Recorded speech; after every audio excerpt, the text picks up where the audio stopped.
Hello everyone, this is Mrs. Long, and I wanted to give everybody some feedback on the drafts that I've seen for A Raisin in the Sun essays. I've been very impressed at what you guys have come up with and the posting on the discussion board. I know some of you are behind, and I know some of you are going to be working over the next several days to revise it.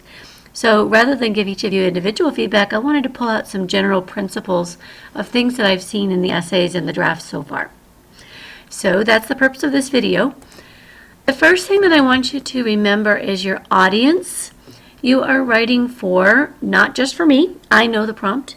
You're not writing for your classmates, everybody else knows the prompt.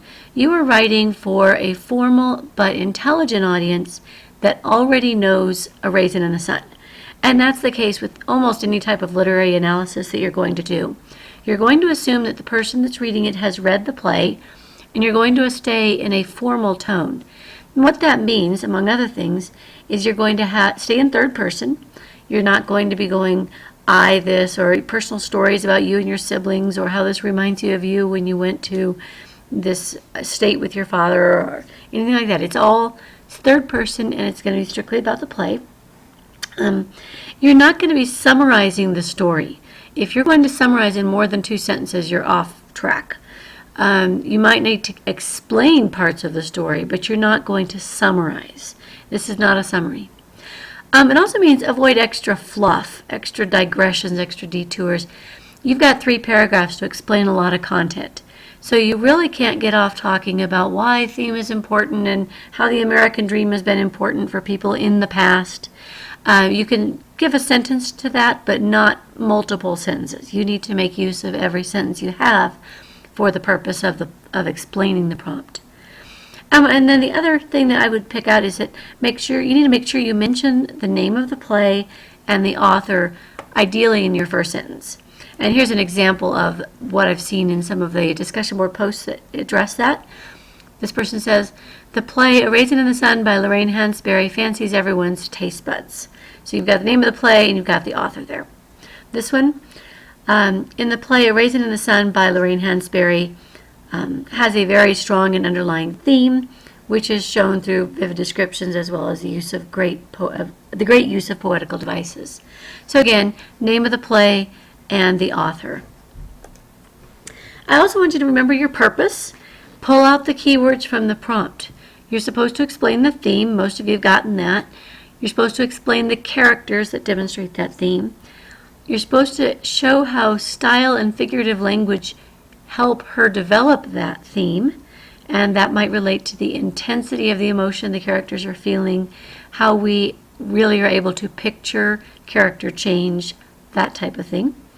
And then you're supposed to explain how that theme is expressed to readers, and that could be another aspect of how that theme is communicated, either through little monologues, little mini speeches that Mama is giving, or it could be through plot and plot and conflict. So there are a number of different things you can look at. But remember that your purpose is to explain. And anytime you're explaining something, you're going to need examples and you're going to need detail. So you should be using lots of quotations from the play.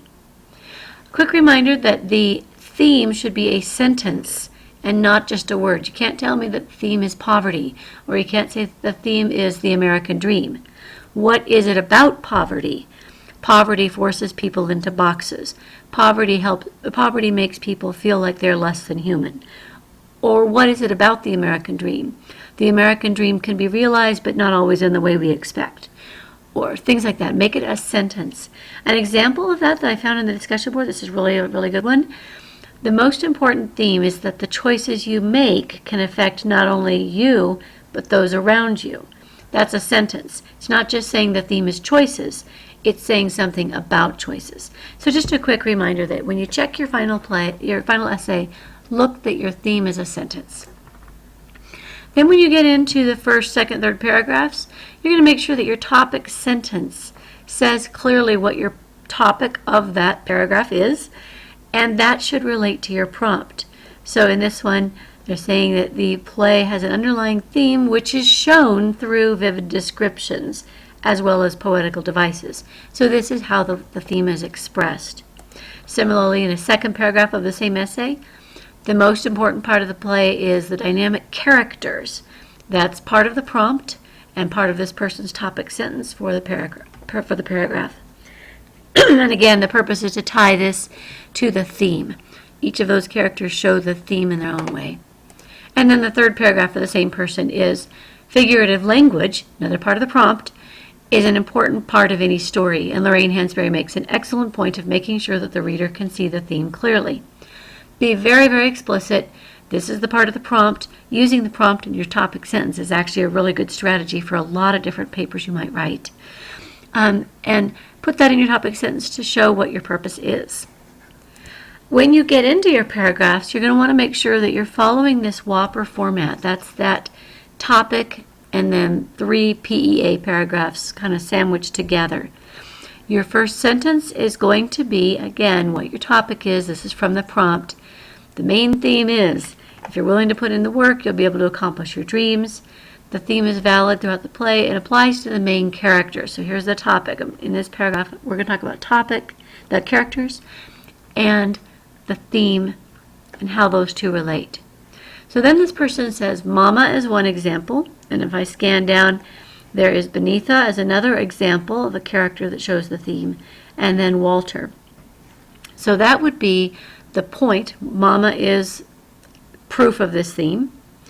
The evidence would be she's worked hard her whole life, and I would like to see a little bit more specific detail from the play. Talk about her going into other people's houses, how she's constantly getting things ready for the family of Travis when she's making Travis's bed. Certainly this would be a place to talk about how she supported Mr. Younger and how he worked hard. There's a great quote in there about how he came home with red eyes, working like a horse. And if you can't find the proof, then you probably have the wrong idea. But make sure that you can find quotes from the play specifics to support you there. And Benitha, where's my cursor? There we are, Benitha.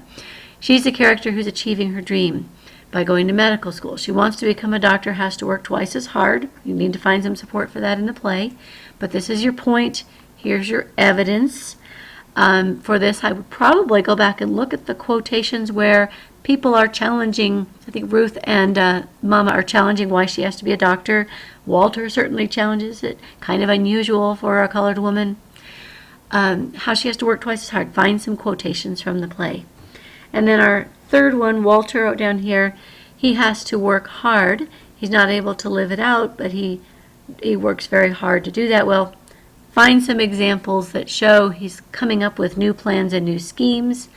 You might have a hard time saying Walter's working hard when he's not going to his jobs, but if you found that he's constantly looking for new opportunities and he's making connections with Willie and Bobo, then you'd be able to say he's working hard, and you'd use the text to support the idea that he's working hard through those connections, through those opportunities. The bottom line point here is just simply that you are finding support in the play for your ideas. And this is another example of how someone has used the quotation. This person is talking about the American dream. And it says, early in the play we're introduced to this theme. We realize Walter is not only not happy with where he is in his life, but he has big dreams. When he says, and here's a quotation from the play, whoops, that's not what I meant to do. Quotation that says, man say to his woman, I got me a dream. His woman say, eat your eggs.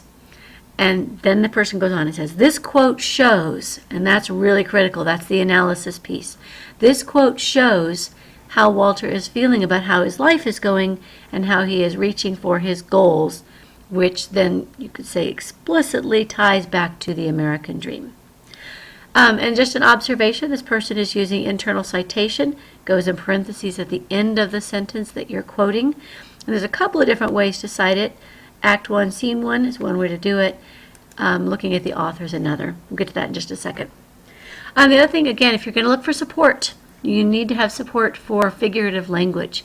If you're going to write a paragraph saying that Hansberry is using figurative language, I expect to see similes, metaphors, alliteration, personification, onomatopoeia, symbols, hyperbole.